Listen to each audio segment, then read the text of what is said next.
Artlist.io. What's up, guys, and welcome to the Gunner Report for a massive game. Arsenal versus Man City, the two heavyweights of the Premier League. Away at the Etihad, we played 3 games away from home. If I can just reload this, because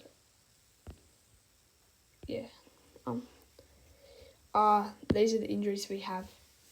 Tomiyasu, Moreno, Odegaard, Tierney, and Zinchenko. Zinchenko should be fine. One problem with this though is we need to change something up, because against Atalanta we lacked that connection between midfield and attack, and we also played our best team. So Odegaard is a massive piece to the puzzle, and we're missing that, so we can't really function properly how we would normally function in a proper game. But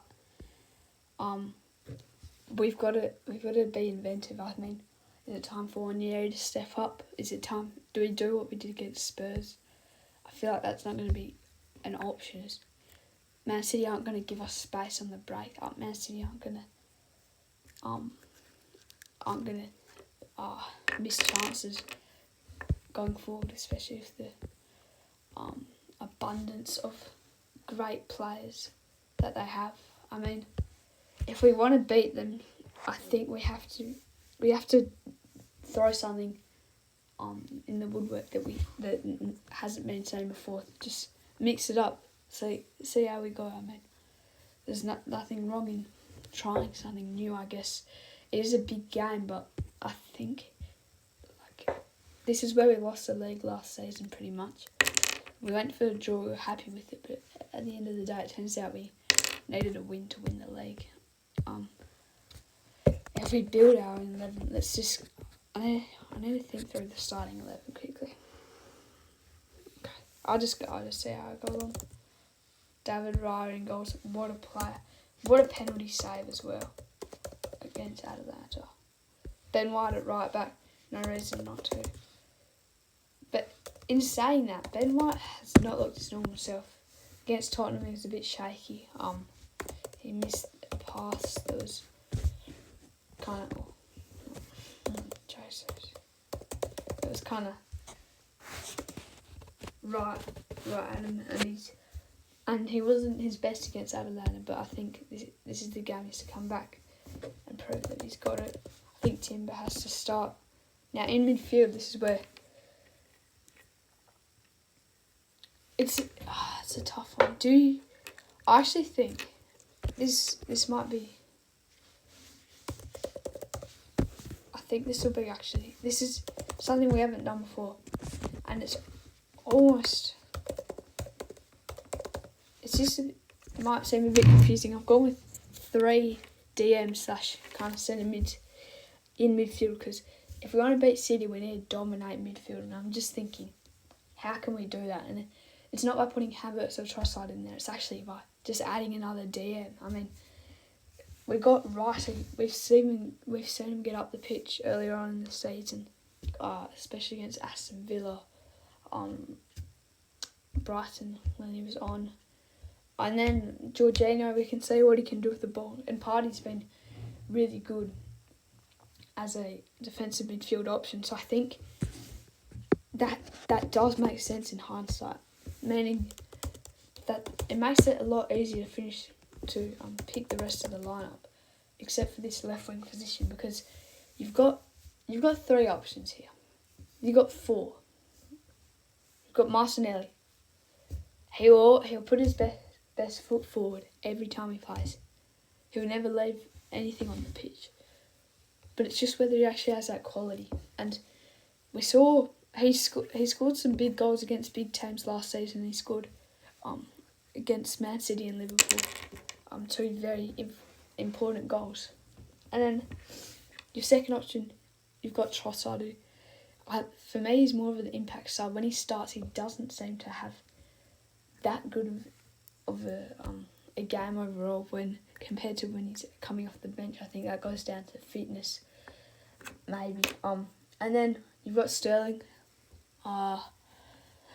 We haven't seen much from him, so I don't I think from what we've seen of him, he's been poor. But I think like if there's a game that he needs to step up, it's this game, and I think he'll be more motivated than ever. If he gets the start, I'm not against anyone except you could go with Jesus. I just feel like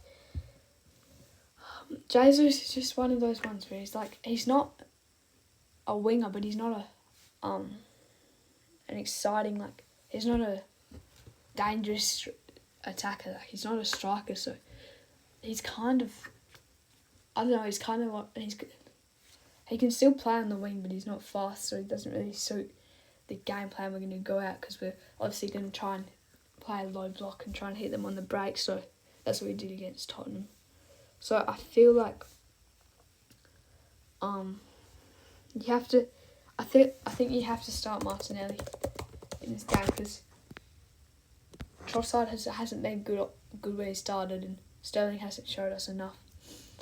And if we want to hit him on the break, we can play really low, with Rice, Partey and Jorginho kind of folding in, Saka and Martinelli getting back as well, and Havertz being like a vocal point.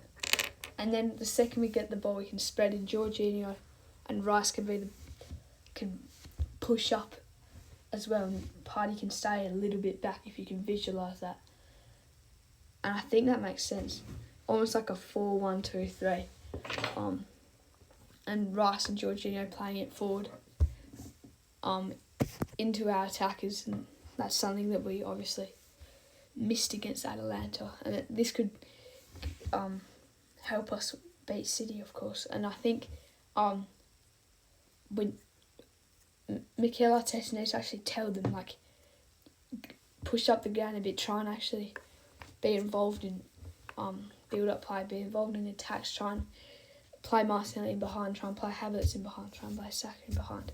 I think, yeah, I mean, I'll be happy with a point in this game. I'll also be happy with a win. We should be confident. We haven't lost to City in our last 3 games that we've played them, so we beat them two of those times as well, so we should be confident going into this game. And I feel like that this is a good tactical setup, and I think it provides stability. And, you know, Arteta's always got an answer to everything, so I think as a fan base we shouldn't be worried.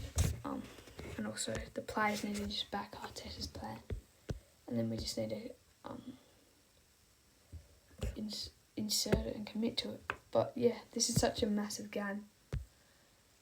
If we go to the Premier League, if we go to the table, City could have a 5-point lead on us if they win, and a 5-point lead at this stage in the season, 5 games in, that's massive for City. That's a 5-point head start pretty much.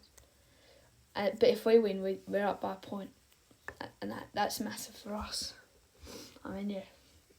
I mean, it's an exciting game, but hopefully we do well. Thank you guys for listening to the Gun Report, and I'll see you in the next one.